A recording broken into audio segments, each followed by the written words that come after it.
All right, let's get into it. Today, we're trying to make sense of the global transportation market, which honestly is sending some seriously mixed signals.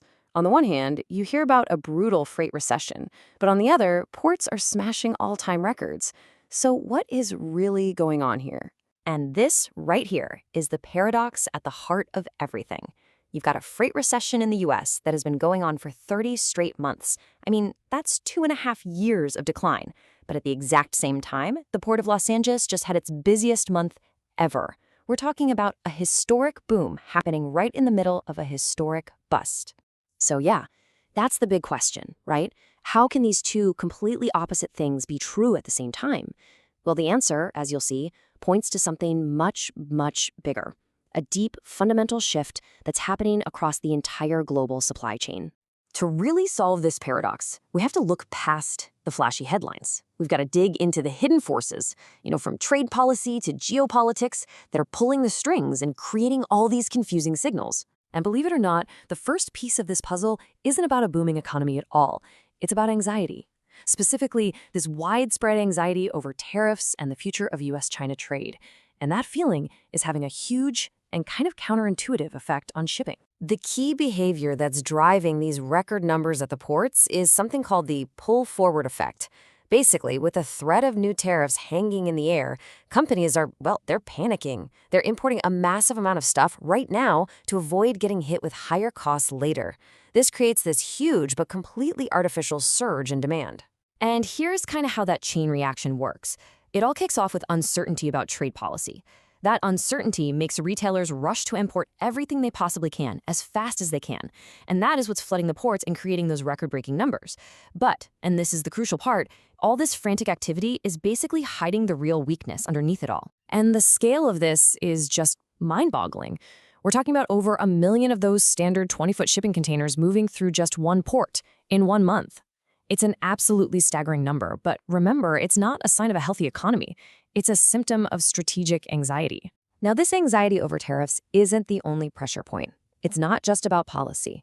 The actual physical job of moving goods across the ocean is getting a whole lot riskier and more expensive. And it's literally changing the map of global trade as we speak. We're seeing this totally new multi-front threat landscape pop up. You've got military showdowns in the South China Sea right near critical shipping lanes. You've got militant groups in the Red Sea targeting ships. And then there's stuff that's straight out of a movie, like the first ever discovery of a narco submarine in the South Pacific, which signals a whole new kind of organized crime risk. It's coming from all sides. And you better believe these risks have a very real price tag. War risk insurance premiums, they're jumping. And fuel costs are on the rise because ships are forced to take longer, safer routes to avoid trouble spots. And, these rising costs, they absolutely crush the smaller shipping companies, right?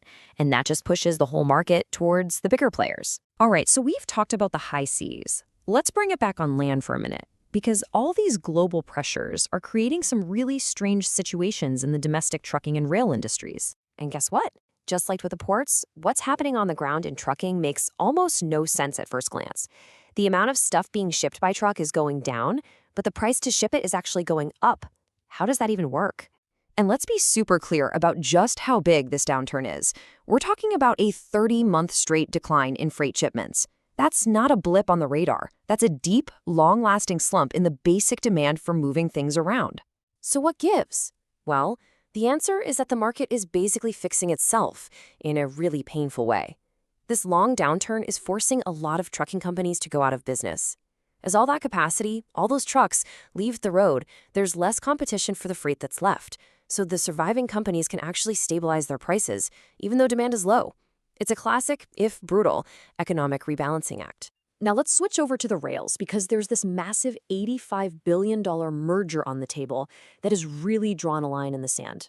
On one side, you have the actual customers, the shippers, and they are warning that combining two of these giants is going to kill competition and lead to, in their words, dismal service and high rates. But then you've got the other side of the coin. Players like the Port of Los Angeles are arguing, hold on, this whole thing is about efficiency. They think creating one giant, seamless network from coast to coast will actually speed up cargo flow and get rid of delays. And that really gets to a fundamental question, doesn't it? What's more important, competition or raw efficiency? And look, this pressure cooker isn't just on the sea and on the roads. The airline industry is feeling it too. You've got governments stepping in to block strikes, and you've got the entire business model of some low-cost airlines looking like it might just collapse. It just goes to show you, no part of the transport system is safe from this squeeze. Okay, so we've got these weird paradoxes at the ports, we've got geopolitical risks on the seas, and we've got real pain on the ground. You might think these are all separate stories, but they're not. They're all symptoms pointing to one single massive transformation that, well, explains everything. One of the absolute biggest drivers behind this whole freight recession is something called the Great Inventory Correction. You remember back during the pandemic, companies just panicked and ordered way too much stuff. It was a classic bullwhip effect. Well, now their warehouses are overflowing. And when you've got that much extra stuff just sitting there, you have no reason to order new goods. And that has absolutely cratered demand for shipping. And this, right here, is the answer to that big puzzle we started with. All these conflicting signals, the pull-forward effect, the inventory glut, it all points to one big conclusion. This isn't just a normal recession we're in.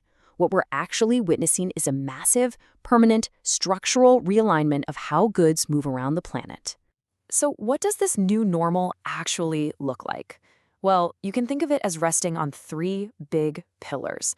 First, there's a big shift toward domestic and regional supply chains to try and avoid all those global risks. Second, companies are hitting the gas on digital tools like AI to get way more efficient. And third, there's that ever-present, super complicated challenge of decarbonization, especially when different parts of the world can't agree on the rules. So the big takeaway here is crystal clear. The old days of cheap, predictable, always expanding global trade, they're over. What's replacing it is a system that's way more fragmented, more regional, and one that forces you to be constantly aware of all kinds of risks, from politics to pirates. And that leaves us with one final, pretty big thought to chew on. As the world keeps fracturing along these political and economic lines, is the very idea of a single, seamless, truly global supply chain even possible anymore? Or is that just an idea from a bygone era?